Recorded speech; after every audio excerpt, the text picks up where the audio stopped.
कि अब इंदौर का हमें रुख करना होगा और पीयूष पारे हमारे सहयोगी जुड़ गए हमारे साथ। एक्चुअली बात यह है कि हमारे साथ पीयूष पारे जुड़े और उनके साथ अभी नए नए घोषित उम्मीदवार भी हैं। Piyush, over to you. देखिए, बिल्कुल ललित, अगर बात करें तो देवास काफ़ी महत्वपूर्ण सीट मानी जाती है और यहाँ से कांग्रेस ने जमीनी कार्यकर्ता, जमीनी नेता राजेंद्र मालवीय को मैदान में उतारा है। पूर्व केंद्रीय मंत्री राधाकिशन मालवीय के बेटे हैं और लंबे समय से कांग्रेस संगठन को मजबूत करने में कहीं न कहीं जुटे हुए हैं। सीधे हमसे राजेंद्र मालवीय जी रूबरू रहे हैं। राजेंद्र जी, सबसे पहले तो क्या कुछ आप देखते हैं, भरोसा आप पर जताया है कांग्रेस पार्टी ने, कैसे देखते हैं अब मैदान में होंगे आप चुनाव के?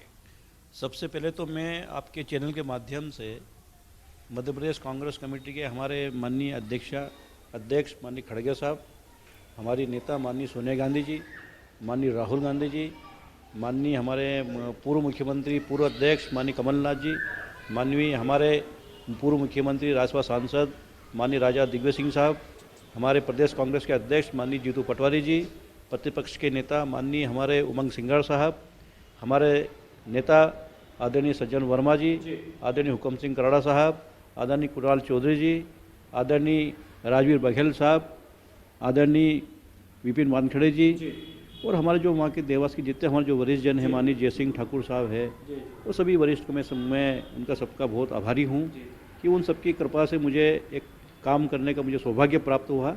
और मैं कांग्रेस ने जो विश्वास जताया है, मैं उस पर खरा उतरने की पूरी कोशिश करूँगा। क्या रणनीति रहेगी, क्योंकि बहुत टफ मुकाबला है सामने महेंद्र सिंह सोलंकी, लेकिन आप भी जमीनी स्तर पर कांग्रेस से लंबे समय से जुड़े हुए?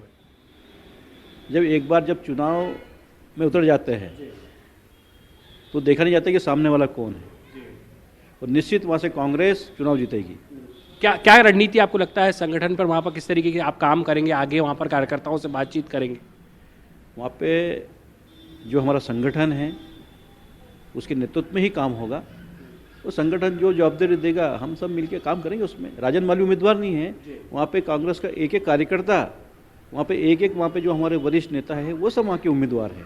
राजेंद्र मालवीय तो उनके साथ में है। कैसे देखते हैं, ये कांग्रेस के लिए भी एक परीक्षा की घड़ी, 2024 का इलेक्शन, और आप जैसे जो है वो नौजवानों पर भी भरोसा आप कांग्रेस ने जताया है, तो ये आपको लगता है कहीं ना कहीं बीजेपी को टक्कर देने के लिए वो चेहरे अब पूरी तरीके से तैयार है? अगर आज पूरे देश में बैलेट के अनुसार वोटिंग हो जाए तो पूरे देश में कांग्रेस की सरकार बनना तय है। ईवीएम मशीन के चक्कर में कहीं ना कहीं गड़बड़ी हो रही है, मैं उसमें जाना नहीं चाहता हूं, पर इतना निश्चित है कांग्रेस मजबूत से चुनाव लड़ेगी और प्रदेश में ज़्यादा सीटें कांग्रेस जीतेगी। राधाकिशन मालवीय जी आपके पिता रहे हैं केंद्रीय मंत्री, कितना अनुभव उनका भी आपके साथ में काम आएगा, क्योंकि लंबे समय से वे भी कांग्रेस को खड़ा करने में उनकी भी एक बड़ी भूमिका रही थी, अब उनके पद चिन्हों पर आप आगे चल रहे हैं? बाबूजी का तो हमेशा आशीर्वाद रहा है, और बाबूजी 72 से लेकर 2003 तक हमेशा कांग्रेस का उन्होंने काम किया है। देवास वाजपुर उनकी कर्मस्थली थी, वहाँ से 2 बार चुनाव लड़े। मैं भी सांवेर से विधानसभा लड़ा हूँ। तराना जो उज्जैन जिले में तराना है, वहाँ से मुझे कांग्रेस पार्टी ने मौका दिया। जनपद, सरपंच, जिला पंचायत में रहा हूँ, संगठन में रहा हूँ मैं। और अभी मैं एक गांधीवादी संस्था है मध्य प्रदेश हरिजन सेवक संघ, उसका मैं प्रदेश का अध्यक्ष हूँ, जिसकी स्थापना माननीय हमारे राष्ट्रपिता पूज्य महात्मा गांधी द्वारा हुई। और मध्य प्रदेश कांग्रेस कमेटी की जो एसी डिपार्टमेंट है उसका मैं वर्किंग प्रेसिडेंट हूँ, और मध्य प्रदेश कांग्रेस कमेटी का मैं महामंत्री रहा हूँ। कांग्रेस हाईकमान ने जो मेरे पे विश्वास जताया है, मैं उनका मेरा पूरा परिवार, पूरा समाज और पूरा कांग्रेस पार्टी के आभारी हूँ कि आपने मुझे विश्वास जताया। मैं निश्चित रूप से खरा उतरूंगा। तो ललित, आपने सुना है कि बड़े कॉन्फिडेंट नजर आ रहे हैं राजेंद्र मालवीय, और संगठन में अलग अलग पदों पर उन्होंने काम भी किया है कांग्रेस के, और यही वजह है कि पार्टी ने उन पर जो है वो भरोसा जताया है। और देवास में वे कहीं ना कहीं यहाँ पर कांग्रेस का जो किला है वो लड़ाने के लिए तैयार हैं। कह रहे हैं कि चुनौती बड़ी है, लेकिन उसके बावजूद भी कांग्रेस बेहतर परफॉर्मेंस वहाँ पर करेगी और बीजेपी को कड़ी टक्कर भी देगी। तो राजेंद्र मालवीय हैं, खासे यहाँ पर जो है वो उत्साहित भी हैं, और तैयारी कर जो है वो यहाँ पर चुनाव को लेकर वे मैदान में उतरने के लिए तैयार है। जी, इनके खिलाफ लड़े थे पिछली बार कांग्रेस उम्मीदवार के खिलाफ महेंद्र सिंह सोलंकी, जिन्हें बहुत जबरदस्त अंतर से उन्होंने जीत हासिल की थी, लगभग 3 लाख से भी ऊपर उनको मत मिले थे। क्या किस तरह से उनको आंकते हैं या कितना कमजोर, कितना मजबूत उम्मीदवार मानते हैं? एक सवाल और भी है, महेंद्र सिंह सोलंकी है, पिछले चुनाव उन्होंने बड़े मार्जिन से जीता था, तो क्या कुछ आप मानते हैं कितनी चुनौती बड़ी है यहाँ पर बीजेपी की और साफ तौर पर बतौर कैंडिडेट के लिए?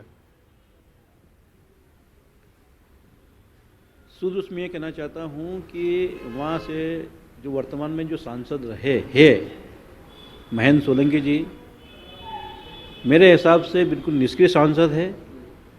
ऐसा नहीं कि मैं कांग्रेस का हूँ तो उनका विरोध कर रहा हूँ। आप फील्ड में जाइए, आपको जानकारी मिल जाएगी। हर जगह प्रोटोकॉल नहीं चलता है कि प्रोटोकॉल जो भी जनप्रतिनिधि होता है उसको सबकी सेवा करनी पड़ती है। कभी बोलते हैं सांसद जी कि मुझे इसके वोट नहीं चाहिए, मुझे उसके वोट नहीं चाहिए। अरे भैया, सांसद अगर आप चुनाव जीत गए हो तो वहाँ के हर मतदाता ने पे विश्वास किया है और सबको लेके काम करना चाहिए। पर वो उनकी उनकी उनकी विचारधारा, उनकी पॉलिसी क्या है वो जाने। तो ललित, आप सुन रहे हैं किस तरीके से यहाँ पर राजन मालवीय कह रहे हैं कि कड़ी चुनौती यहाँ पर कांग्रेस पेश करेगी देवास सीट पर, लेकिन संग्राम काफी दिलचस्प होगा क्योंकि राजन मालवीय बतौर संगठन में जिस तरीके की पकड़ रखते हैं, काफी मजबूत वे कैंडिडेट माने जाते हैं। मुकाबला उनका महेंद्र सिंह सोलंकी के साथ में है, तो देवास में ये तो अब कहीं ना कहीं जो है वो कहा जा सकता है कि घमासान बहुत ही दिलचस्प होगा बीजेपी और कांग्रेस के बीच में।